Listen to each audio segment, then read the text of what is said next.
Dr. Jim Di Magila, isang napakabait na ear, nose, throat specialist. Ito talaga hinihintay ng bahay natin, Doc Jim. Pinost ko yung na mag-guest ka dito sa amin. I got thousands of questions. Talaga. Wow. Pag may sakit sa puso, sabi nila, Doc, masakit puso ko, gagawin ko. Pero pag ENT, iba. Pag ikaw, Doc Jim, sasabihin nila, please, Doc, sagutin mo kasi kailangan ko ng ENT consult. Ganun ba kamahal ang ENT consult? Hindi naman. So, si Doc Jim Di Magila, tell us something about yourself, graduate, and Hi, I'm Doc Jim Di Magila. I'm a graduate from Hospital ng Maynila. Galing ako sa government. I spent 4 years there. Right now, I'm practicing in both Manila and Cavite. So, yes, oo, nasa Medical Center Manila, MCM, saka Santiago Medical Center. MV Santiago Medical Center. Meron din ako sa Gentry okay. Medical Yes. Center sa Manggahan, Governor's Drive. Pero sa mga, alam niyo po, hinahanap ko talaga yung pinakamababait at matulungin at magaling na doctors para matulungan kayo. Kasi mahirap din makahanap ng guest, especially like right now, halos kalating araw, kukunin na natin kay Doc Jim Di Magila. So, salamat sa lahat na nagla-like. Thank Salamat you. sa lahat ng nag-share. So, check daw lahat. Okay. Andito na mga topics natin ngayon. Ang dami. Niready ko na lahat, ha. Tenga, kati, salinis. Marami sila number 2. Mga bukol-bukol dito. Sasagutin natin. Butas ang tenga. Nahihilo, nabibingi, umuugong, ha. Tapos mamaya, nose and throat naman tayo. Sipon. Sinusitis, sore throat, tonsils, dumudugo at ang ilong. At mamaya namamakas. Balingoy-ngoy. Oo, maraming mga questions yan. So, let's start with sa tenga. Ang dami nagtanong, Doc Jim, ang kati-kati daw ng tenga nila. Okay. Siguro pakita natin muna yung anatomy ng tenga. Yes, o, of bago course. natin Sure. masabi kung ano yung... Yeah. Meron tayong mga model dito, ha? Sige, reverse ko lang. Okay. Sige. Okay, so ito po yung tenga natin. I'm sure nahuhulog siya. So ito yung tenga natin. Kung titingnan nyo, ang tenga actually ay divided into 3 different or major divisions, no? Meron tayong outer ear, etong nandito. Okay, ang outer ear ay... Ito yung tenga natin, no? Opo, ito yung tenga. Ito yung nasa labas, no? So this is ito yung nakikita natin. Ito yung pina, no? So this is basically the outer ear. Ito yung butas. Okay. Okay, this is the external ear canal. Okay? So, from this point to this point, okay, galing sa butas ng tenga na nakikita nyo sa labas, hanggang sa dulo, which is your eardrum, ito ang tinatawag natin na external ear. Ito yung eardrum. Ito yung eardrum. This is the eardrum. So, actually, pag tinignan nyo yung tenga ninyo galing sa butas, galing sa labas, no, ang makikita nyo parang puti na nasa dulo, yan yung eardrum natin. No? So, this is the eardrum. Okay. Sa loob ng eardrum is what is known as the middle ear space. No? Space siya. Okay. It's supposedly sterile or malinis. No? Diyan nakakabit yung ating mga buto. Nagka-conduct or nagtra-transmit ng sound. Sa loob niyan, inside the bone, is known as the inner ear. No? So, basically, you have the outer ear from the hole, okay, from the opening to the eardrum, the middle ear, and the inner ear. Ang ginagawa ng tenga, whenever sound hits the pina, no, pag nakakadinig tayo ng mga sounds, no, it amplifies the sounds, ipapasok niya, okay, papuntang eardrum. Okay, yung eardrum, tinatawag siyang eardrum kasi gumagalaw siya para siyang tambol, para siyang drum, no? So, ito yung eardrum. So, when sound hits that, it vibrates. When it vibrates, ginagalaw niya yung tatlong maliliit na buto or ossicles, no? Nagtra-transmit siya ng sound ngayon papunta sa inner ear, papuntang brain naman. Okay. So, anong reason? Doc Jim, paano niya nalalaman na yung sound na pumunta sa eardrum sa inner ear, paano malalaman ng utak natin na maganda boses, pangit ang boses? Okay. It's because of the paano nalilipat sa computer ng utak? Sa computer ng utak. Okay. Ito kasi yung sound, this is mechanical energy, no? Yan, Sound mechanical. waves siya, mechanical. Tatama siya sa eardrum, Okay, itra-transmit siya ngayon, magva-vibrate yung eardrum, tapos magva-vibrate yung ossicles natin. Okay, tatama siya ngayon sa round window. Okay, nandito siya, maliit-maliit. Wala siya dito sa model na to. Pero it's somewhere here, okay? And then yung vibrations na yun ay nagtatransmit yung vibrations into the hair cells sa loob ng cochlea. Okay, so once that happens, gagalaw yung hair cells, medyo technical na po tayo dito, no? It produces yung neural signals or signals na electrical energy na ngayon. Nagiging electrical. So galing sa mechanical, nagiging electrical siya, and it's transmitted now to the brain via your 8th cranial nerve. Okay, so meron tayong nerve na papunta, auditory nerve. Nerve sa pantenga papuntang utak na yun. Napakagaling ng gawa ng Diyos. Yeah, actually, napaka-amazing. Napaka-amazing. So, yun ang nangyayari sa tenga natin. So, from mechanical, ginagawa niyang electrical para yung brain natin will now receive input from outside. So, narinig natin yung mga sounds. Tsaka napakahalaga nitong pina. Pina, ito. Kasi ito yung nagpapalakas ng sounds. It amplifies. Kaya nga pag ginaganyan ko yung mga bata, gawin nyo, gayahin nyo si Doc Willie. Pag ginaganyan nyo yung sa tenga nyo, mas malakas. Mas malakas. Subukan nyo, mas malakas. Ito, lahat tayo nakaganito. Sa mga bingi mas malakas yan. Diba? Bata ako, ginagawa ko lagi yan eh. Gawin nyo marami tayong 5-year-old na watcher. Really? Hello? Malakas yan. Sa mga nabibingi. Ngayon, ang problema natin, ang ganda-ganda ng ginawa ng Diyos na eardrum, daanan, gusto natin sungkitin ng sungkitin lagi. Yun ang problema. Ang complaint nila sa mga questions, ang kati-kati, Doc, hindi ko na matiis. May lumalabas na luga. At yung iba, nililinis daw niya ng, let's say, ito yung cotton buds, lagi nililinis. Konting tulak lang ata, mabubutas kung na hindi to. Kung hindi cotton buds, ginagamit pa nila posporo. Or toothpick. Or panungkit. So, ano mangyayari? Sige, explain mo ano to. Ang problem kasi sa tenga, ito kasi yung outer ear natin, yung external ear canal, it's made out of, meron siyang balat yung nakapaligid dyan, it's skin. Ngayon, what is skin made out of? Siyempre sa skin, meron tayong sweat glands, meron tayong sebaceous glands. So, siyempre nagsisecrete siya talaga ng mga substances na yun galing sa glands natin. So what happens? Yung cerumen, hindi naman luga, pero yung tutuli. No? So it secretes yung cerumen tsaka tutuli dyan. Sometimes kasi ang nangyayari, it becomes too moist, no? Since it's moist and it's warm, sometimes pag naglilinis tayo, tinatanggal natin yung cerumen because yung cerumen actually serves as a protective function. It's antibacterial, meron siyang antibacterial properties, it protects against the bacteria, it gives a semi-sort of waterproofing sa tenga. Kaya every time nagsiswimming, hindi ko ina-advise sa patients ko na when you go swimming, maglilinis muna before you go swimming because sinatanggal mo yung wax which provides a parang semi-protective waterproof layer sa loob ng external ear canal. No? So when that happens, mas prone kayo sa infection. Aside from that, it is... So, hindi maganda talaga maglinis ng cotton buds kahit dito? No. Actually, advisable naman sa bungad. Sa Sige, bungad, turo mo sa kanila paano paglinis. let's say, ito kasi medyo maliit ang hole ng model natin. Pero, ang advisable na paglinis is dito lang. Ito, this area na to, no? This area, tsaka itong sa bungad lang. Wag Sa na wag bungad lang? Sa bungad Hindi ng mo pwede butas. ipasok sa loob. Wag na wag sa loob. Kasi, tendency kasi pag Makati, pinapasok natin yung cotton bud sa loob, kinakamot yung loob. Eh, nangyayari kasi, pag pinasok mo, let's say ito, kumakasya ba to? Ayan. Hindi siya kumakasya. Dito na lang. Let's say dito, okay. Let's say ito yung butas. Okay. Pinasok natin yung cotton buds. Nandito yung dumi. Okay. Saan napupunta lahat ng dumi? Tinutulak mo lang sa loob. Okay? Tinutulak mo lang sa loob hanggat sa papasok.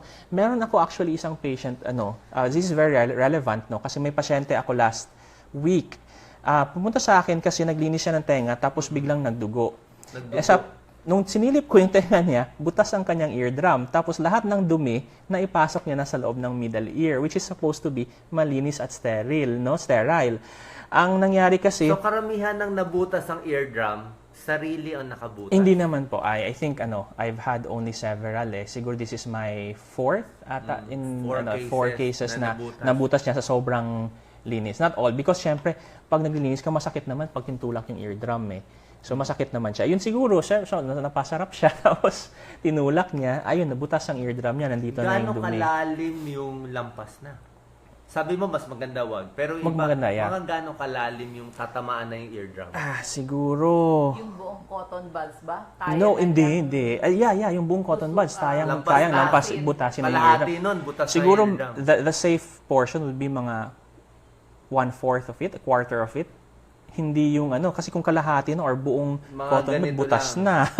Pero sabi mo, kahit konti lang linis, hindi maganda kasi natatanggal yung serum. Yung cerumen, yes. Oh, so, pinakamaganda, hayaan na lang kusang Yes, lumabas. hayaan kusang lumabas. However, may problem tayo dito. Depende kasi sa anatomy. There are patients or there are people, na yung kanilang anatomy ng kanal, napakaganda, diretso. Okay? Pag titingnan mo, pag niretract mo, straight to the eardrum. Okay? Meron namang iba, ang kanilang ear canal, lumiliko. Pumupunta sa likod before going forward. Yes. Meron namang iba, umaakyat before bumababa. So kapag ganun ang nagiging problem, more often than not, kung umaakyat siya, umaangat or medyo matarik, tapos before siya bumababa, nandyan ay ipon yung wax and cerumen. So that becomes a problem. However, even if gagawin nyo sa bahay na susundutin nyo, i-cotton buds nyo, it won't solve the problem because kung nandito siya, isipin nyo, just imagine, kung ito yung kanal niya hindi diretso, okay, medyo umaangat ng konti pa ganyan, okay, tapos andito na ipon, tapos pababa siya, parang gano'n, naka-hump, tapos andito na ipon yung dumi. Kung cotton buds ka dito, anong mangyayari? Wala lang din. Akala mo malinis na, pero nandito siya sa loob. And tendency is, lahat ng dumi dito, tinutulak mo lang dito sa loob. Eh di mas lalong magkaka-problem. So, what would I recommend? Okay. Ang ire-recommend so, ito ko... siguro yung tips natin, number 1, home remedy, tsaka ENT treatment para Yes, sa... First, dun muna sa Makati ang tenga. Okay, sige. Sa first off, sa Makati ang tenga, what could be the problem sa Makating tenga? Number 1, maari kasi na nagkakaroon tayo ng dandruff sa loob ng tenga. It's possible kasi it's skin covered siya with balat. So pwede kasing dandruff. That's the mildest form ng problem na Makati yung tenga. Ang pangalan nun ay dandruff?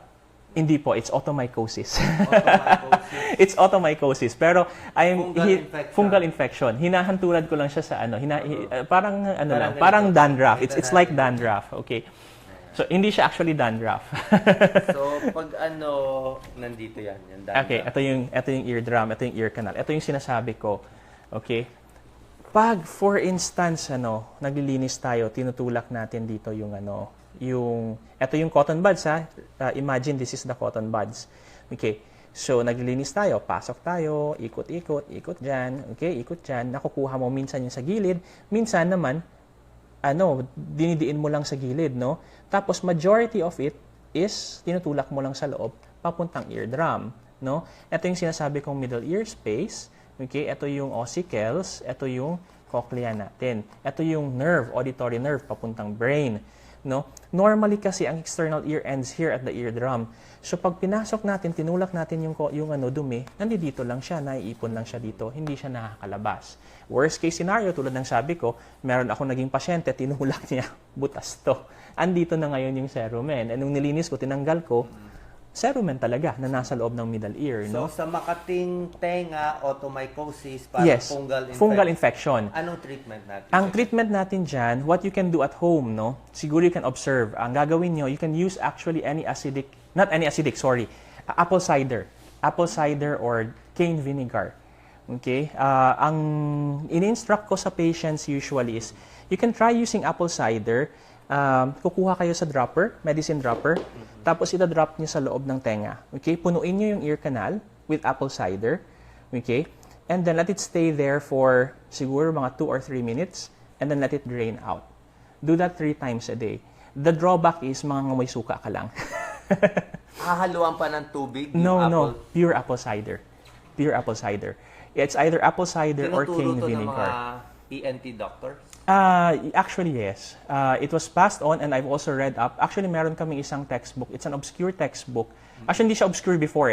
The last printing, I think, was 1980. They actually recommend vinegar and alcohol yung mixture. 50% vinegar and 50% alcohol. Of course, with the current preparations, meron tayong over-the-counter, meron Yung tayong... para sa mga mayayaman at kaya naman bumili. Yeah, Ano and yung of course, bibili nila? kasi syempre may issue tayo ng FDA approval, Oh, no, yung mga sige. all that ano, you could actually go for over-the-counter medications. May nabibili naman sa pharmacy. Like for example, anong generic? Siyempre, co-consult muna sila sa iyo. Yeah, Canesten. Canesten, ano? Or Candibec. Otic solution.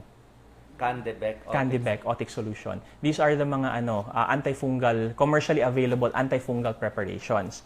Pero short of that, kaya na ng from my experience, I've been working with government sa Hospital ng Maynila.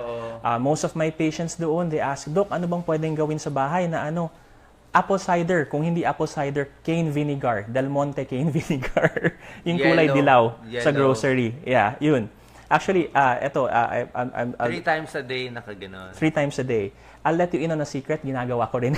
Sa sarili mo? Sa sarili ko. Sige, anong Sa sarili ginagawa ko. Sometimes it's hindi kasi siya hindi siya, you cannot avoid it because the ear canal is very moist. It's warm, it's body temperature. Talagang magkakaroon magkakaroon. dandruff, no? Yes, Oo. minsan hindi mo maiwasan. Kahit naglinis ka sa bungad lang, napapasok mo ng konti, nagkakaroon na siya ng microabrasions, nagkakaroon na ng fungal infection, no? So, minsan pag nafe-feel ko medyo nangangati ng konti or ng tenga ko, or minsan feeling ko na medyo madumi na, no? What I do is I put apple cider. Hindi, actually gamit ko sa Del Monte, cane vinegar, yung kulay dilaw, yung pang salad. That's what you use. Medicine dropper, pasok lang. Just let it fill it up, no?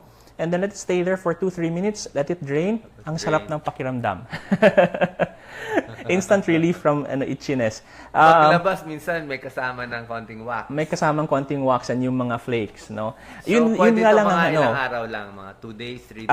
I would recommend 3 days lang. 3 days, 3 days lang. If after 3 days, nandyan pa rin or it gets worse, no, nangangati pa rin, tapos may lumuluga na, may discharge na, mabaho na, please seek consult po. Pumunta na po sa doktor. Pero syempre, kung may pera kayo, talagang kaya nyo naman, di pa-check na lang kayo sa ENT. You can go straight. You can go straight. Tapos meron namang mga binibigay na antifungal. Antifungal, opo, Yes. na over-the-counter.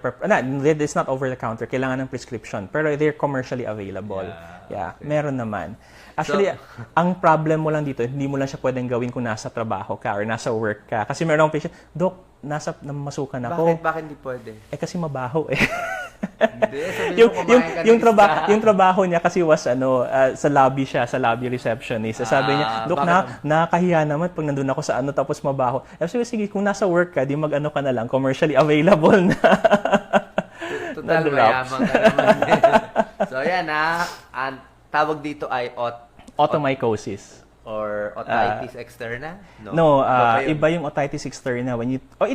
Otomycosis could lead to otitis externa. Kasi when you say otitis externa, it's an inflammation of the outer ear, no? Okay. Yung outer ear natin ay namamaga because of any infection. So it could be because of fungal infection, it could be because of bacterial. Yun ang worst case scenario, no? Kung let's say pinabayaan ninyo, kinalikot kasi Makati, walang ginawa, no? Kinalikot lang Makati. Tapos nagkakaroon na tayo ng abrasions or sugat dito sa loob ng middle ear, na outer ear, no? Nagkakaroon ng sugat. Ang nangyayari, namamaga ito. Okay? Sakit nun. Yes, the reason why masakit siya, kung titingnan niyo yung drawing, this is bone. Okay? This is bone. Buto to. Okay? This is around 3/4 of the outer ear. Okay? This is fat and subcutaneous tissue. Okay? This is the skin. Ngayon, kung dito yung infection natin, ito yung namaga, okay lang, may space siya to expand, walang problem. Pero pag dito, ito yung namaga, walang space to expand. So, naiipit niya, nakukompress niya yung bone, ang sakit niyan. So, that's why some patients actually, in severe cases of otitis externa, hindi na makakain. Kasi kahit pagbuka ng bibig nila, masakit. Because masakit na yung sa loob ng... May, awan ko lang Doc Jim, tuturuan mo ako. tinuro mo rin ata to eh. Pwede nila galawin yung tenga nila, di ba? Pag masakit, ibig sabihin externa. Externa. Ganun Yes ba yun? po. O, subukan That's nyo, one of ha? the that's one of So, the signs. paano yun? Iikutin lang ganito. Ito lang, kahit hawakan lang po nito. Hawakan mo lang yan. I-retract lang ng ganito or i-stretch lang ng ganito. Stretch lang konti. Ito, konti. Oo. Here, like Pag that. naramdaman Baka madumi tayo. pag naramdaman mong masakit, Masakit, that's otitis externa. So, Actually, there's namamaga ito. namamagayan, no? Isa sa mga signs yun.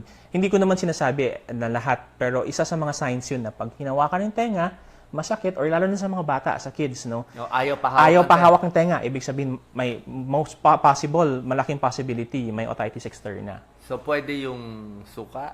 Maybe. Hindi na. Maybe.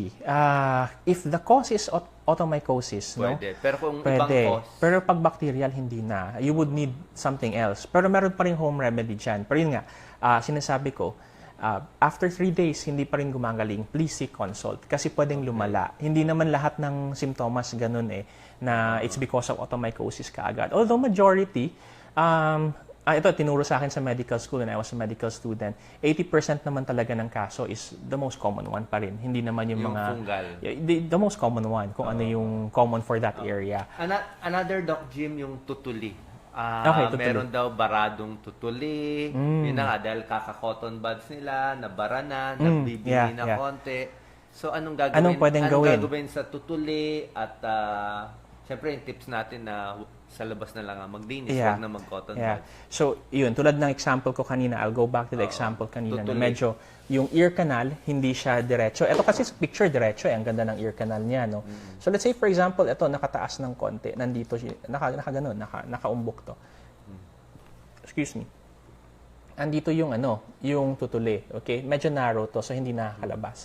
So, what can you do? I would recommend, pwedeng baby oil actually.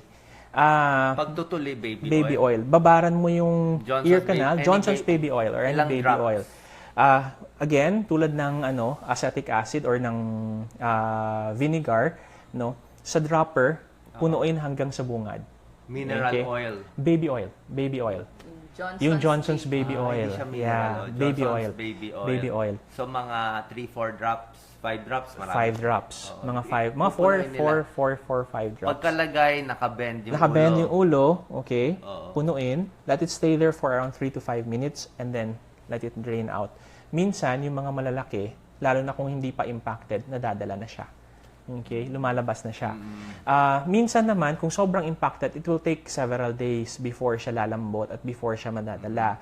If it bothers you, then ipatanggal mo na. Especially Sa kung ENT. sa ENT, yeah. Especially kung yung anatomy ng ear canal mo medyo kakaiba, wala ka ng choice because basically that's how you're born Yung anatomy mo is medyo hindi siya dire-diretso, medyo lumiliko siya ng konti. Ang baby oil, para na rin siya nitong binibigay ng ENT na Otosol, yung favorite natin. Yung yes. Para siyang ganun. Pero mas malakas yung Otosol. Actually, pwede naman. Pero personally, this is my personal practice. I don't use Otosol because ang napapansin ko, natutuyo yung sorry for Otosol, natutuyo yung yung balat sa labas. Napapansin ko lang. Napapansin ko Pero na pag it's, gumamit ako yeah. ng Otosol, talagang nakastick na siya doon. Talagang hindi ka na makakarinig for the next few days. Nag-expand kasi yung tutuli Yung nag-e-expand. serum mo nag-expand. Lumolobo That's siya. why a lot of consults ng ENT happen during the summer. Kasi minsan, syempre, linis ng tenga, naiipon dito sa loob, napupuno na to. And then all of a sudden, nagsiswimming. Kasi syempre, summer, may outing, nabasa, pumasok na yun yung water. Ano nangyayari sa serum? Ngayon, nag-expand siya.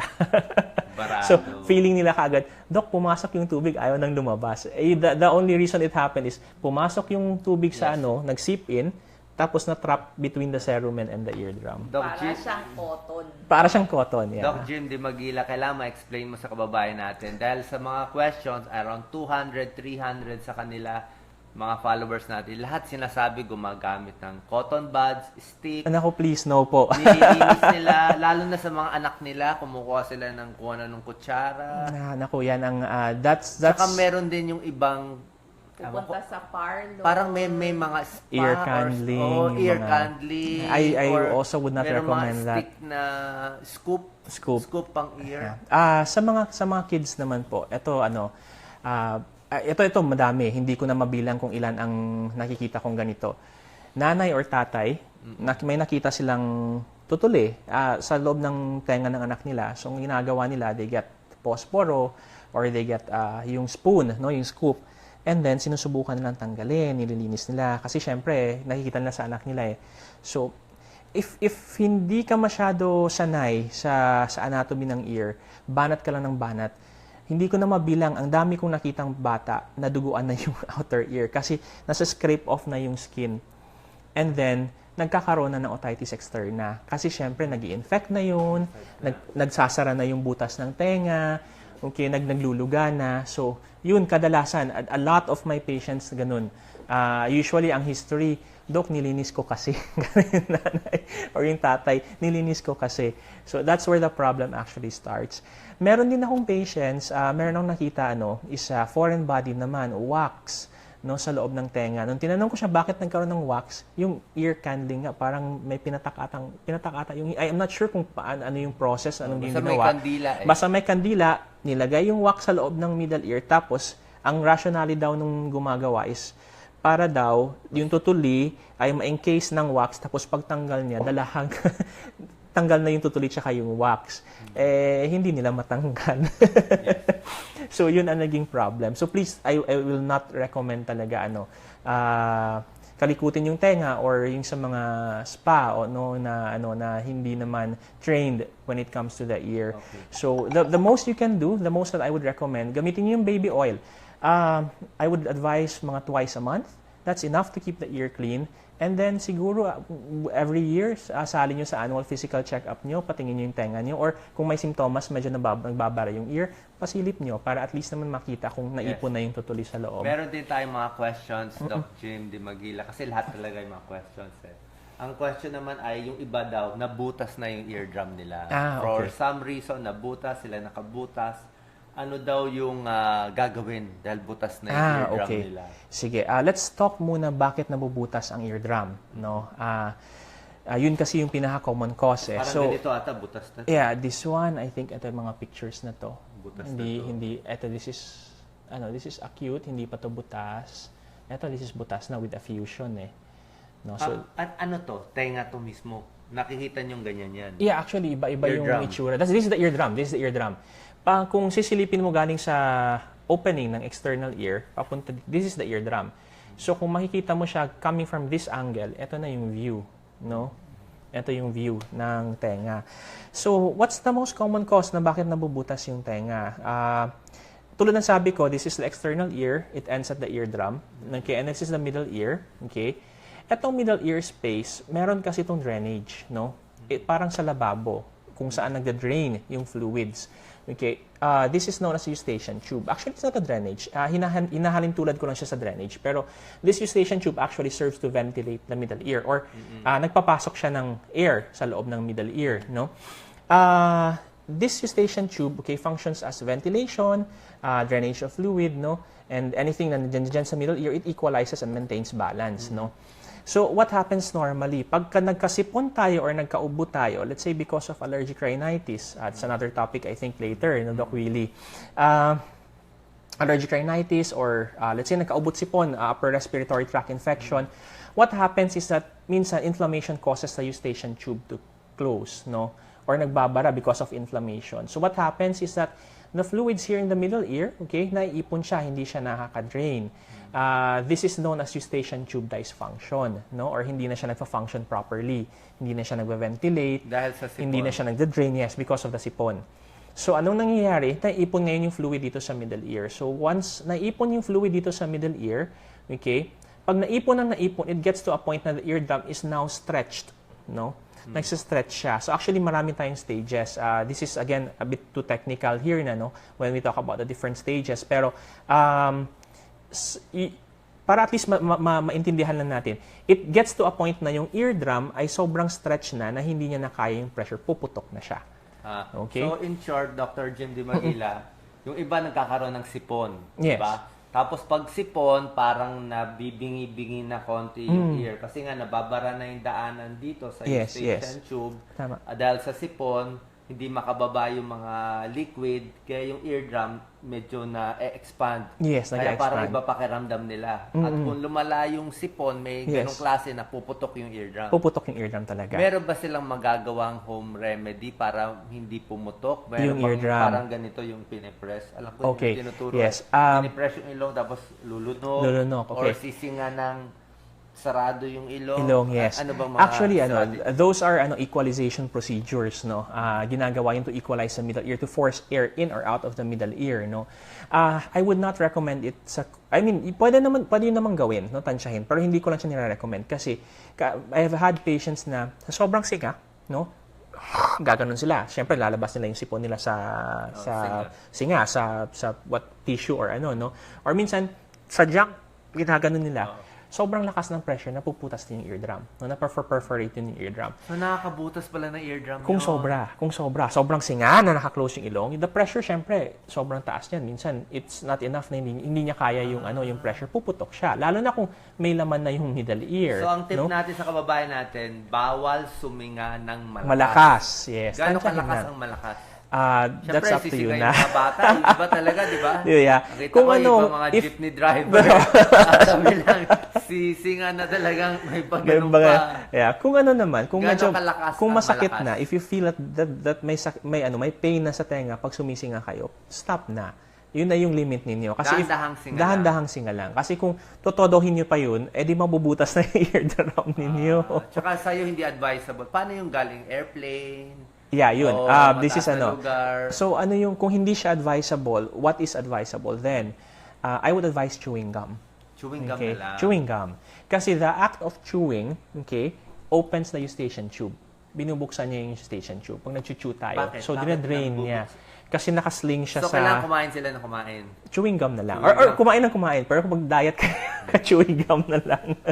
Kasi pag kain din ng kain, siguro masisira diet niyo. Basta nguya ka ng nguya. Nguya ng nguya, yes. Kaya yung mga mahilig ngumuya sa inyo, walang problema sa tenga. Laging balance ang eardrum. Hindi Just lang keep on balance ang chewing. timbang. Di ba, pansin nyo, when nasa plane, let's say, chewing gum. bumabiyahe, chewing gum, di ba? It's para at least ma-exercise natin yung muscles ng jaw, nag-open ito. Kasi meron tayong, medyo too technical na rin, yung soft palate natin, dyan siya para siyang sling. Nagsisling siya sa hamak, no? Sa soft palate to, tapos sumaction siya dito. So, whenever you chew, or nag-lift ang soft palate natin, nag-drain yung fluid dito, nag-open siya. So, merong nabubutas ang eardrum dahil sa sipon, may nabubutas yung eardrum dahil sa pagtusok. Sa pagtusok, yes. Ano ngayon ang gagawin sa butas na eardrum? Okay. Magagaling pa ba to? O operahan? O walang gagawin? Okay, the first thing na kailangan yung gawin, first aid sa bahay, bawal mabasa ng water or bawal mapasukan ng tubig. Any water. Okay, that's the number Paano one sila rule. maliligo? Pwede naman silang maligo. Let's say, nabutas, tapos pupunta ako ng, mapapakonsulta ako, pero gusto ko muna maligo. Takpan na lang muna ng bulak, or ganun, basta wag lang pumasok yung water. That's the number one rule. Ano mangyayari kung mapasukan ng tubig ang butas ng eardrum? When that happens kasi, syempre water is not sterile. No, kahit tap water, may dumihan, may mikrobyo. Lalo na, let's say, nabutas yung tenga, tapos you went swimming sa pool or sa beach. Bawal na No? siya mag-swimming. Hanggat sa gumaling ang eardrum. Hindi ko sinasabi na bawal mag-swimming for life. No? Hanggat sa magsara ang eardrum. Okay?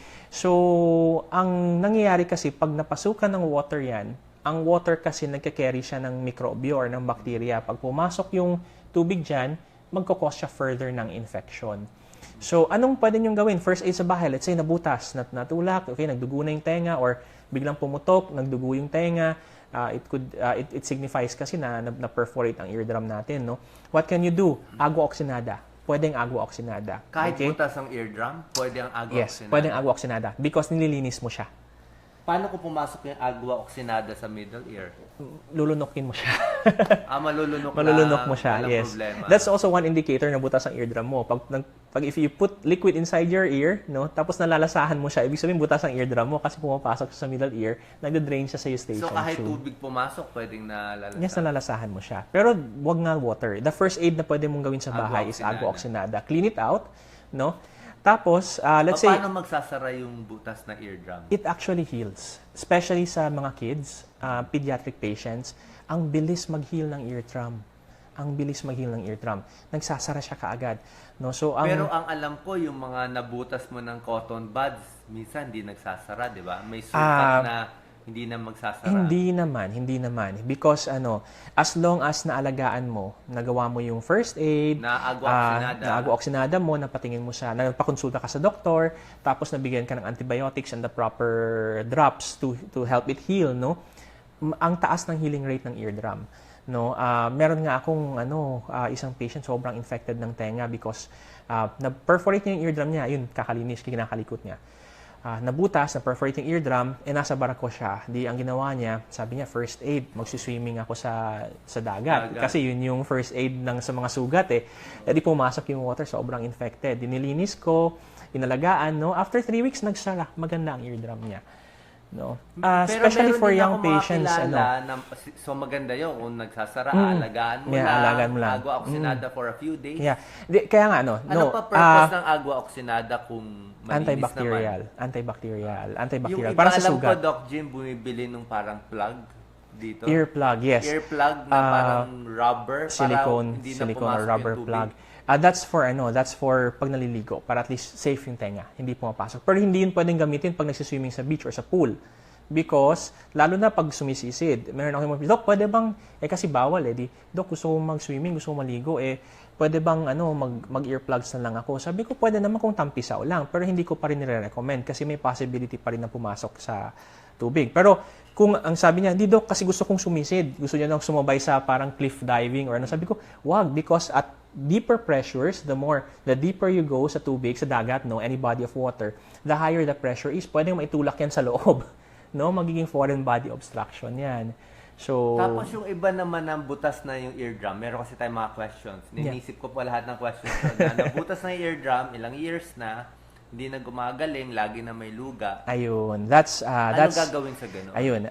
That's what is known as chronic otitis media. Because yung dinidescribe ko kanina, yung because of the sipon, nabutas yung eardrum, that's acute otitis media. No, otitis media na tayo ngayon as opposed to external kasi kanina nasa labas tayo, external ear. Ngayon nasa middle ear na tayo, otitis media na, no? So, eto kanina kasi that was acute. Ito kasi, this is chronic otitis media. Okay? Sa chronic otitis media, it's defined as more than 3 weeks na symptomatic yung ear na hindi gumagaling. Anong cause ng otitis media? Sipon. Sipon. The most common Bakit may cause. sipon na gumagaling pero may sipon na nakakabutas ng tenga? Usually, ang cause ng otitis media is because of eustachian tube dysfunction. Dysfunction or hindi naman actually sipon ang directly nagkukos ng otitis media, but it's closely linked because pag may sipon tayo, nagkakaroon tayo ng eustachian tube dysfunction. Pag may dysfunction ng eustachian tube, dyan nagkakaroon ng otitis Kasama media. dito yung sinusitis? Sinusitis, yes, could also lead to otitis media. Kaya nga ENT kasi everything is connected. Ear, nose, and throat. So dun sa mga nabutas na nagtatanong sa atin, okay, ano mapapayo ganito. natin? Kung acute, let's say, kaagad-agad nangyari yung pagkabutas ng tenga, mas maganda of course kung makapagpakonsulta kayo because it needs masusing paglilinis, antibiotics, and drops para to ensure or let's give the best possible chance na gagaling ang eardrum at mag-heal siya. Pero let's say for example, nasa province kayo, let's say malayo sa healthcare facility, no? Ang unang magagawa nyo is agwa-oxinada. Let's say hindi muna makapagkonsulta, agwa-oxinada. Do that every day, 3 times a day. Every day. Okay? Until makapagpakonsulta kayo. But hopefully, makapagkonsulta kayo within 3 days. Anong gagawin ng ENT doctor sa butas na eardrum? Usually, nililinis namin. We clean it out. Tinatanggal namin yung... Kasi pag nabutas ang eardrum, merong debris kasi dyan na pumapasok sa loob ng middle ear. So, nilinisin namin, isasuction namin. And then we put agwa-oxinada or any cleanser, no? And then, usually, nagbibigay kami ng oral antibiotics kung sa tingin namin medyo madumi or infected or hindi ganun ka-sterile yung perforation. Oral antibiotics or the most common is ear drops, antibiotic drops. Tapos gagaling ng kusa? Within a week, sa experience ko, 5 days, nagsasara na siya. By 1 week, nagsara na siya. So, pakita natin, Doc Jim, ang nililinis mo. Siyempre, yung mga kababayan natin, nagtitipid sa pera, kung pwede hindi magkonsulta. Yeah. Pero kung butas ng eardrum, nililinis nyo ito? Yes. Dito. Ito. Itong Ito yung area. nililinis nyo. Actually, let's say, ito yung eardrum natin, no? Let's say, butas ang eardrum. Pero So, ang doktor maglilinis ha. hindi po kayo, pwede hindi kayo. po pwede Kasi kayo. nabutas yun na nga. Huwag nang tayo gumawa ng... So the first thing we do is meron kaming instrument, tawag namin sa suction tip, no? Oo. So ang ginagawa may namin, suction nga kayo. meron kaming suction. Masyado So maingay yun. of course, yes, maingay. Maingay Medyo. yun. Of course, ang unang gagawin namin, sisilipin muna namin. Ito yung otoscope namin, no? We insinuate it there and then sisilipin namin yung loob ng external ear. And then ang next thing na gagawin natin is after we assess the damage, i-assess muna natin, tatanggalin na yung magpapasok na kami ng suction, no? Suction tip. Tatanggalin namin tong mga dumi dito, tsaka dito. And mismo minsan pumapasok ako personally, pumapasok ako sa perforation. Pinapasok ko yung suction tip ko doon, hinihigop ko yung whatever is here in the middle ear. Ano nakukuha mo sa loob? Minsan nana, minsan debris, minsan blood clots, minsan meron. And you have to clean that out because hindi gagaling ito basta maraming mga syempre, dugo yes. dito. Hindi magsasara. Hindi magsasara yan. That's one of the reasons na nagli-lead to chronic.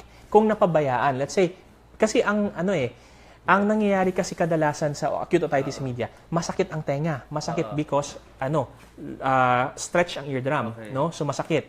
Tapos biglang puputok. Okay? Masakit na masakit, bang. Tapos Maririnig dugo. mo ba yung putok? Hindi naman. It's just to hindi Kala naman. Puputok and then afterwards lalabas na yung dugo. The first thing na mararamdaman ng pasyente is relief. Mawala yung sakit. Mawala yung sakit. Because Kasi syempre, lumuwag pumutok eh. Kaya lang nabingi na siya. Syempre, there will be hearing loss. There will be a certain amount of hearing loss. So, syempre, wala na yung pain. Nagdugo, ginaganon. Tapos, later on, after a few hours, wala namang dugo. Okay na. Hahayaan na. That's when the mistake starts. Because, hahayaan na yan sa butas. Hindi nag-heal ng maayos kasi, syempre, madumi sa loob. May infection pa. Okay, hinayaan. A few weeks later, give or take 10 days to 14 days, mga 2 weeks, magluluga na. May discharge na yelo. Mabaho. Hahayaan pa rin. Sige lang. Swimming, whatever, More than 3 weeks have gone by. Kakainin na yung eardrum. Tapos finally, sobrang nakakahiya na, kasi tumutulo na yung luga or yung discharge. Nagpakonsulta sa doktor. Pagsilip namin, wala na. Kinain na yung buong eardrum.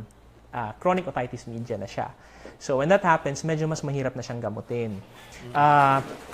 Pag nangyari yun, usually ako personally, I still try to do, sinusubukan ko pa siyang gamutin. Pero kung hindi na talaga kaya, usually we have to resort to operation na. Surgical Kaya ba ng management. operation ibalik yung eardrum? Yes, of course. Meron tayong tinatawag na tympanoplasty. This is an operation na... Anong ididikit? Plastic?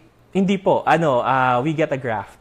We get a may graft. Opo. Saan kumukuha ng graft? Here, either dito sa taas, temporal bone fascia, dito sa taas, Dito, Meron tayong kukuning Yes, balat dito sa loob. balat sa loob, yeah, it's a fascia. Gagawing bagong Tapos, eardrum. yun ang gagawing bagong eardrum. It's either this one, maraming techniques actually.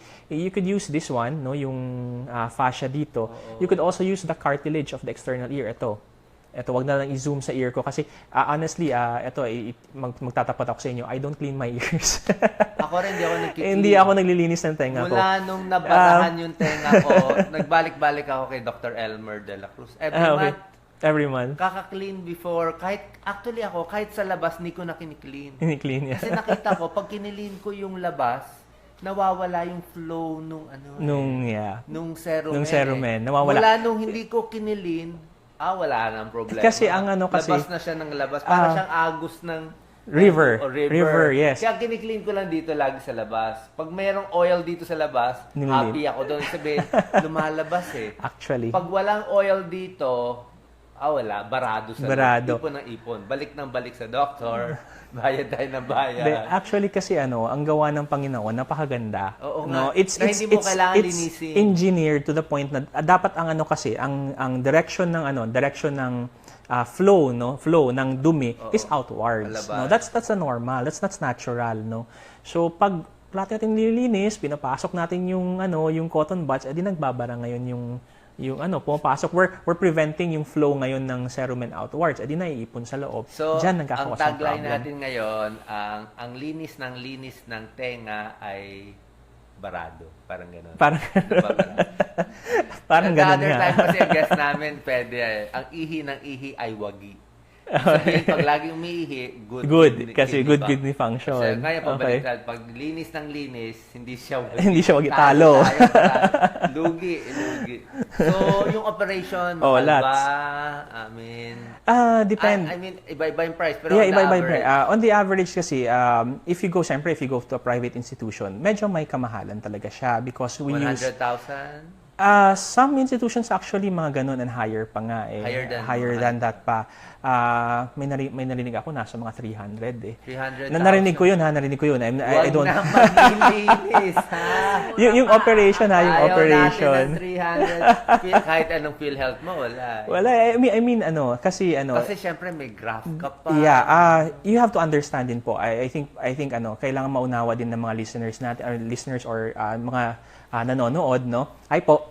That it is a very specialized operation. Kailangan namin ng microscope, kailangan ng graft, kailangan ng specialized skill. Hindi siya madali. Napakahirap niyang operation, napakamaselan. Kasi kung iisipin niyo, kung titingnan nyo nga, hindi nyo nga makikita yung butas ng tenga. Kami nagma-microscope para makita namin yung dulo at mailatag ng maayos para mag-take or maging successful yung operation natin. So it's understandable Ilang percent successful? Mataas naman po. It's around 90 and above eh. How good is the graph? It's good. Syempre, It's hindi na very maganda good. yung pakinig mo. Ay, hindi naman. It improves actually. It improves. Pero Hindi kasing ganda nung original. original. Syempre, walang makakatalo sa original. So, baga sa music, mahina na konti. Konti. But there are hospitals sa mga kababayan po na na may problem sa ear. Please magpa-consult kayo kasi there are hospitals na nag-offer ng operation na to na libre.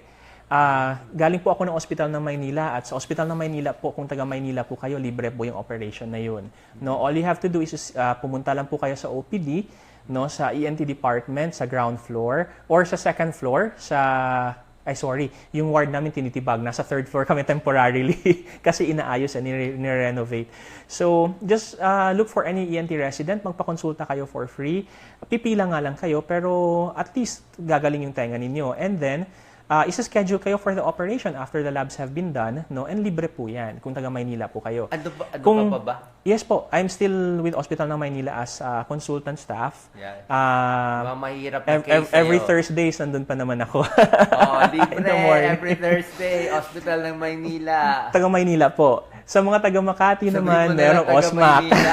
Sorry hindi ko nasabi, pero loyal tayo sa followers natin. Lahat naman tayo, taga-Pilipinas. Taga-Pilipinas, Pwede. yes po. Of course, basta follower libre. Ang pagbabayad sa inyo. can I plug for Hospital ng Maynila? I-plug mo Can I plug lahat. for Hospital ng Maynila? Plug it. Kasi po sa Hospital ng Maynila, we have yung department namin, we do a lot of surgeries for ENT na libre Yes. po. So kung gusto niyo po yung yung mga pasyente po ninyo na may mga problem sa tenga, kailangan maoperahan, pakonsulta niyo po doon. Libre po, Monday to Friday yung OPD, 8 a.m. to 5 p.m. Mas maganda kung pumunta kayo na maaga para at least makita niyo po yung makapakapaglista kayo and makapakapila kayo. Especially yung mga may bukol sa leeg, mga thyroid glossal duct cyst, mga thyroid, mga cleft, mga bingot. Pumunta kayo po rin kayo. gumagawa ng Yes po, bingot. we do cleft surgeries. Napakaganda ng mga cleft surgeries namin sa Ospital ng Maynila. Just drop by sa OPD. Sa ngayon until November, pwede niyong hanapin either si Dr. Gerson Ilagan or si Dr. Karen Ito. They're there all the time. So, magpakonsulta po kayo. And of course, kung pwede ko kayong tulungan kung nandun ako. Every Thursdays nandun naman po ako. Dr. Jim, di Ngayon lang Manila. ako wala doon kasi nandito ako. Hindi, pupunta siya. Meron pa tayong 2 topics sa ating part 1, hearing aid. Or tanong ko lang, Doc Jim, Yes po. rin nakikinig sa atin ng mga doktor, general Yes. GP, pedya, sa kanila unang pumupunta yung may tumutulo na luga Yes sa po. mga bata. Ano bang pwede nilang gawin? Siyempre, minsan Tips hindi- for doctors. Marami for tayong doctors na hindi Antibiotic ENT. ba? Okay. Anong antibiotic? Yeah, sure. Ano po? Kukunin namin trabaho mo. Yeah. Binabawasan ko yung mga... Minsan kailangan makatipid Yeah, sure. Walang problem Walang po. Walang problema, problem. diba? For healthcare professionals, you could actually do a simple check, use an otoscope. Otoscope. Marami namang I'm pretty sure you have otoscope. Just silipin nyo lang, if the eardrum is perforated and it seems like it's otitis externa, you can safely give for kids yung PNB, polymyxin, neomycin, dexamethasone. That's Kung the safest okay that you ang can give. eardrum. No, actually kung perforated. Kung Kung perforated, perforated. pwede bigyan ng polymyxin. Pwedeng bigyan, actually, kasi maliit na dose lang naman. Anong brand yun? Aplocin. Or Aplocin. Celsus PND. Oo, Yeah. and then? You could also give, for example, for otitis externa, PND lang din. It's usually the most common choice na Anong binibigay. PND? Polymyxin, neomycin, dexamethasone. So, That's the generic. antibacterial, Otic drops. Otic drops. antibacterial siya na may steroids konti. Na may steroids konti. Yeah. Okay. It targets the inflammation. It targets the bacteria. Tapos nililinis niya. So it actually, 1 week. 1 week lang, nag-heal na. Of course, kung more than a week, let's say hindi pa rin talaga, then bato nyo na sa amin. Pero if let's say nasa health center, you can try doing that. Yes. Majority of the cases, around, I would say 80% nakukuha sa Magaling. PND. Okay. Yeah. Salamat sa kita nyo, pinakamababa itong nakukuha natin. Doc Jim Di Magila, ito laging tanong, hearing aids, saan mura, okay. saan bibili, Okay. nabibingi, usually syempre pag may edad. Okay, so kung nabibingi, the first thing that we could Paano do... pala ma-check kung mabibingi? Alam ko meron kayong check, minsan ginaganon-ganon nyo lang. Pwede ba? No, actually we do tuning fork test. Tuning fork? Yeah, sa clinic we do the tuning fork test. Meron Let's say kaming, sa bahay, wala silang way na malaman na mas mahina itong right. Ako, parang ginaganito ko lang. you could do that naman. Oo. Pwede naman din po. Marinig Pero ko mas mahina. I think the best indicator would be, let's say nasa bahay kayo and then you have a normal conversation. What you could say, you're suspecting na yung nanay mo or yung auntie mo or whoever nasa bahay is a bit hard of hearing na. What you can do first is, let's say sa normal conversation, ganito, na Nag-uusap nag-uusap tayo, sa ito, na round table, no? Try nyong babaan yung boses ninyo. Let's say this is the normal way you talk, no? Narinig niya. Try nyong ganito, medyo mahina ng konti, medyo kung gumaganon yung, hindi naman whisper, pero yung mahina na normal, quiet speaking voice. If yung mother nyo or yung auntie nyo or yung tita nyo, medyo biglang gagawin. And if you lalakasan mo yung boses mo, medyo mas nakakarinig siya, that's an indicator na possibly may hearing loss. Possibly may hearing loss. Malaking, So, hinaan mo lang yung boses mo. hinaan mo yung boses mo. Siguro mga arm's length, mga ganito, with me and Dr. Alisa. Yes, Doc. And then medyo, gumagano. Yung Manila hearing aid kasi, Yeah. doon bumibili. Pero yung iba, meron daw sa internet. Okay, sa internet. Pwede ba yun na murang-mura? Ganito yung natin diyan sa internet. Yung internet kasi para siyang yung hearing loss kasi para siyang presbyopia or yung problem sa mata, no? Yung grado. Yung hearing loss kasi meron din tayong grading. Kailangan natin ng hearing test para malaman natin kung gaano ka-severe yung hearing loss niya. And ideally, yung hearing aid na bibilhin nyo ay dapat matched siya sa hearing loss natin. Okay? Yung mga sa internet, kasi syempre naintindihan ko naman, ang dami pong kababayan natin, OFW. Ang dami kong patients pumupunta sa clinic, Doc, binigay ng pinsan ko, okay na ba to? So, syempre, before I do sinasabi ko talaga na you need a hearing test muna so that we could actually see and determine kung gaano ka severe yung hearing loss nila para ma-match.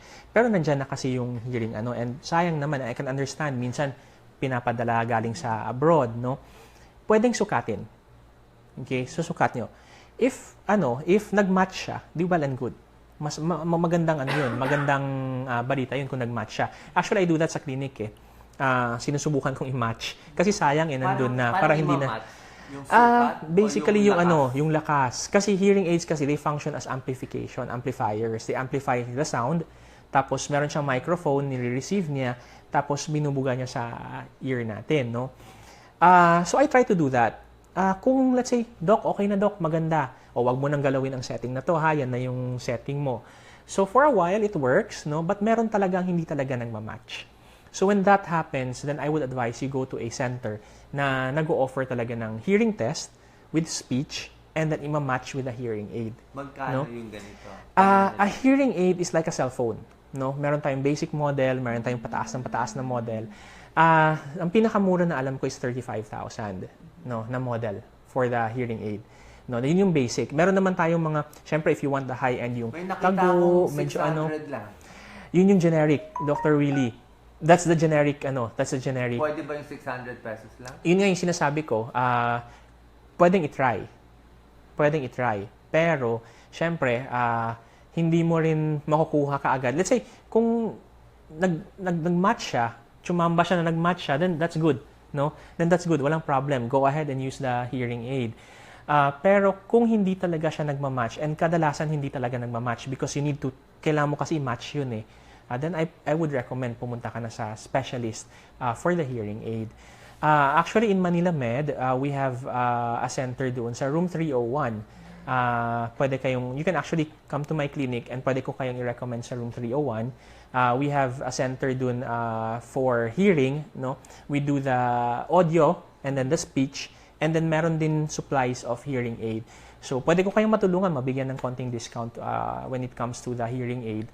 And for those na sobrang let's say kailangan talaga ng hearing aid, pwedeng i-PCSO.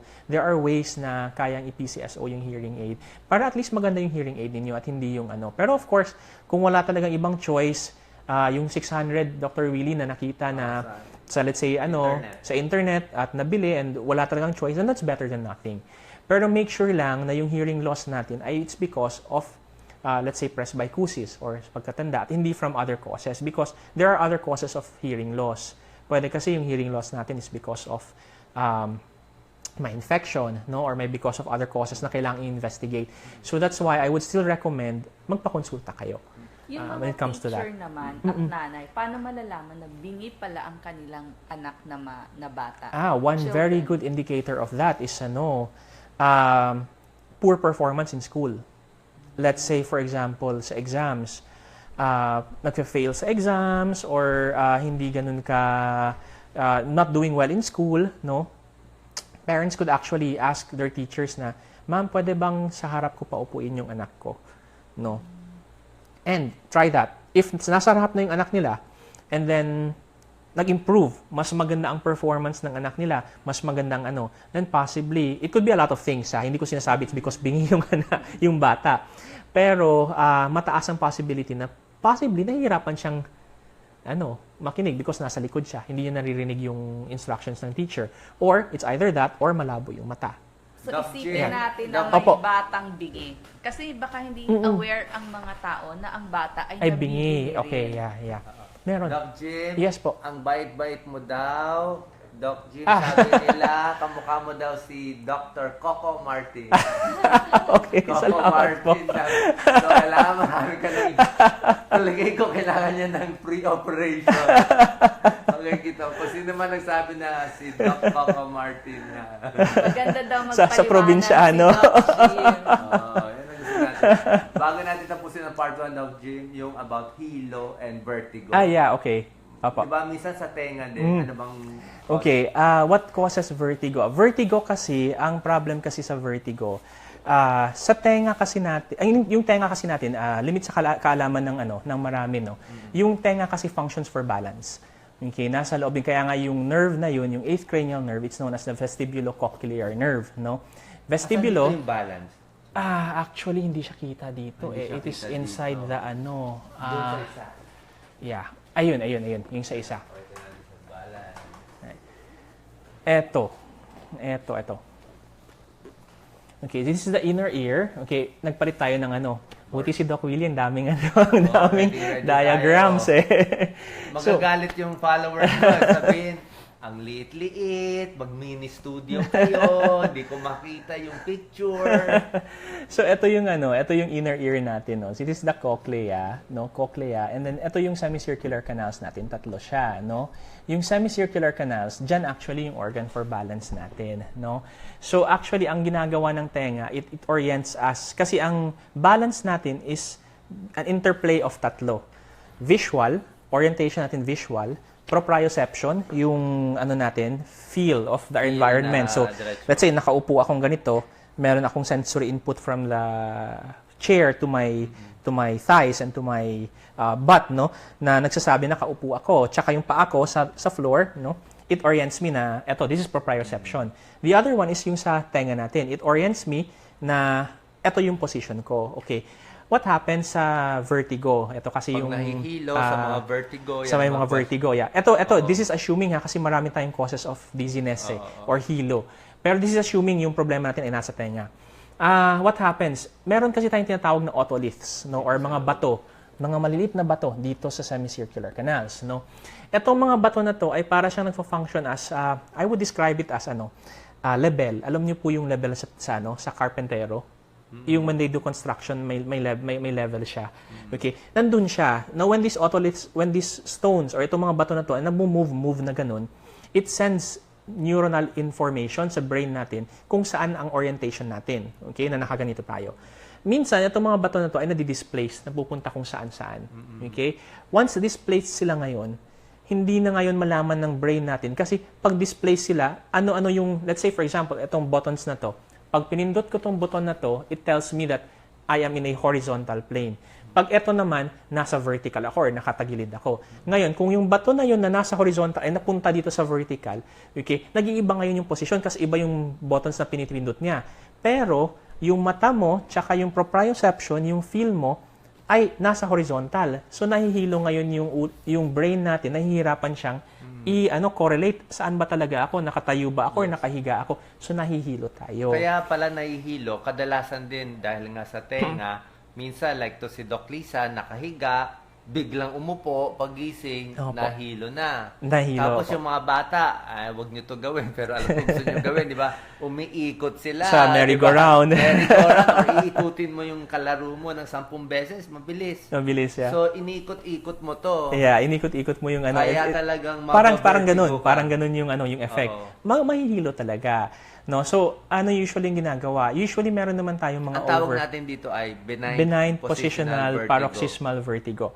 Ilang percent Paroxysmal sa because tenga galing yung ganyang hilo pa? Ano makikita nila? Umiikot actually yung by experience, not by experience but by statistics, it's around 20% lang maliit lang ang vertigo. The most common cause kasi sa dizziness, pag sinabi mong vertigo, the sensation is talagang umiikot yung kwarto or yung paligid. So parang umiikot yung kwarto. Sometimes it's either umiikot or parang shaky, parang nasa barko, gumaganon-ganon. 20% dahil dito. Yeah, because ang kadalasan, the most common cause pa rin is because of hypotension, orthostatic hypotension, yung biglang minsan nagdi-decrease yung blood pressure, so minsan nahihilo, or sobrang taas ng blood pressure, nahihilo, or sometimes you have low blood sugar, hypoglycemia, nahihilo. You should rule out all these other causes before muna natin isipin na sa tenga siya. Kadalasan naman I get referrals from cardio or from internal medicine, or from ophtha. Minsan din, mata ang problem na nagkukos ng hilo. Pag malabo ang mata, pag malabo ang mata, talaga. syempre, any that can Salamin affect. mo, hindi balance, mahihilo pa rin. Mahihilo. Pero ang hilo sa mata, parang nalulula lang Parang ganun parang pero yung nalulula. vertigo sa tenga, Is talagang umiikot. Or parang, the sensation is parang nasa barko po kayo tapos medyo maalon na mga ganun. Parang ganun siya. Saka yung vertigo nakakatakot Medyo nakakatakot. nagpapanik yung mga tao. patients. Pag, Nagpapanik because syempre hindi sila makatayo tapos syempre sobrang So sa ganitong vertigo, Doc Jim Di Magila, alam ko naman marami kang tinutulungan sa may home remedy ba to? Wala. For the home remedy meron actually. Sa vertigo, Yung gamot na binibigay sa vertigo is only for the symptoms. Para sa simptomas lang siya. Tulad ng yung pagkahilo. Let's say for example, we have Circ or betahistine. No? I'm mentioning brands. You have Circ, you have Vertigra, Exigo, itong mga to. These are yung Meclizine, mga Dizitab, pwede rin? Pwede rin. These are drugs actually that address the symptoms. No, but what do? We actually have a maneuver sa clinic na tinatawag namin na D. Hall-Pike-Epley maneuver. So what's that? Rini-reposition namin yung sinusubukan namang ibalik sa normal yung mga bato na na-displace. Okay? Pero limit sa kaalaman naman ng marami, magagawa niyo po ito sa bahay. What do you do? I would advise ganito. Bago matulog at saka sa pagkagising sa umaga, huwag munang gumalaw. No, let's say yung normal position mo pagising mo is nakatihaya, nakaganon, Huwag munang gumalaw, siguro mga 30 seconds to 1 minute, 30 seconds, nakaganon lang. And then the next thing you do is yung ulo muna sa kaliwa. Okay, 30 seconds. Tapos susunod yung katawan, nakaganon. 30 seconds, And then, ulo na naman sa gitna, 30 seconds. Tapos katawan. Tapos kanan naman. Tsaka kayo tumayo. Gawin niyo po everyday para maibalik po yung mga otoliths or yung mga maliit na buto na na-displace. Mas gagaling po. That's actually the mainstay of treatment for vertigo.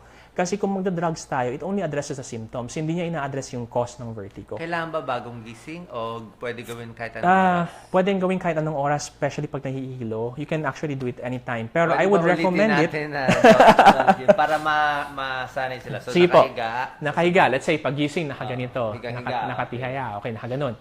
Huwag munang gagalawin yung ulo. Sabay-sabay po. Mga 30 seconds muna. Bibilang tayo ng 30 seconds. After that, let's say 30 seconds na, ulo muna sa kaliwa or sa kanan. Depende sa kung anong preference nyo. Pero let's say, kaliwa. Todo kaliwa. Todo kaliwa. Ganun. 30 seconds muna. Tapos, katawan naman. Ganyan. Kasama yung katawan. Katawan. 30 seconds so, medyo muna. yung mukha, nakatingin Naka-side view na. sa Naka-side view na. bed. Opo, naka-side view na. Naka-side view. Opo. Tapos, next, yung ulo, babalik sa gitna. Ganyan. 30 seconds. Ulo lang babalik. Ulo lang, wag muna yung katawan. Tapos, katawan naman. No? Ganyan. 30 seconds. Tapos, ulo naman, tapos katawan, tapos tsaka tatayo. Yung ulo naman, 30 seconds 30 na seconds. naman. Tapos katawan With naman. katawan, 30 seconds, 30 seconds. na naman. And then, Babalik yung ulo. hindi na po. Ganyan na po. Tapos tatayo na diretso po kaagad. 30 seconds. Tapos tatayo Tatayo na. It's Pero known ang as the nabasa Epley ko sa maneuver. Eplis, yung binababa pa yung ulo. Actually, that's talagang sinuswing. Opo, pang-doktor pang-doktor na po yun. Bakit kailangan sinuswing? Sinusubukan natin ibalik yung otoliths to the normal, Pero yung tinuro ko po sa inyo na pwede yung gawing home remedy, that is, over a number of days, mataas din ang chance na gagaling din kayo. Pero let's say, for example, nasa clinic kayo, nasa doktor, gagawin ko po yun, yung sinuswing-swing, para maibalik ko yung Yung swing, mabilis yun, di ba? Parang Mabilis yun. mga 10 Mabilis yun. seconds. Ibabagsak yun babagsak tapos gaganon. Kaliwa, tapos upo. may maneuver yun May maneuver. May maneuver. Pero itong dahan-dahan pwede na. Pwede na yung dahan-dahan sa bahay. That's home remedy. Gawa, Sariling gawa yun. Sa mga Sariling gawa. OFW, alam niyo na, panoorin niyo lang, ulit-ulitin niyo itong video, tips sa hilo. Plus, pwede rin uminom nitong mga beta-histine, meclizine for a few days. Yeah, pwede naman. Beta-histine is also good. Let's say, for example, Beta-histine is Circ, Exigo, Vertigra, these are the brands. ilang araw iinumin? Actually, we can give it as long as 3 weeks 3 weeks. Pero pwedeng ilang araw lang tigil. Pwede ilang araw lang kung wala na yung symptoms. Medyo pwedeng, mahal pwedeng tigil Kung na. walang pera, pwede rin wala. Kung- Does it kung- help? Does it not help? It does for the symptoms. Pero yung cause nga niya, which is the otoliths na na-displace, you have to do the maneuvers. Higa-higa. You have to do the maneuvers. Kasi symptomatic treatment lang tayo kapag ganun. Okay. So, yan po yung part 1 natin. Babalik kami in 1 minute and 2 minutes para sa part 2. Meron pa tayo pag-uusapan. Pwede po ba si Doc Jim? Yes, pwede pa. Meron pa tayong nose and throat and neck para sa Okay.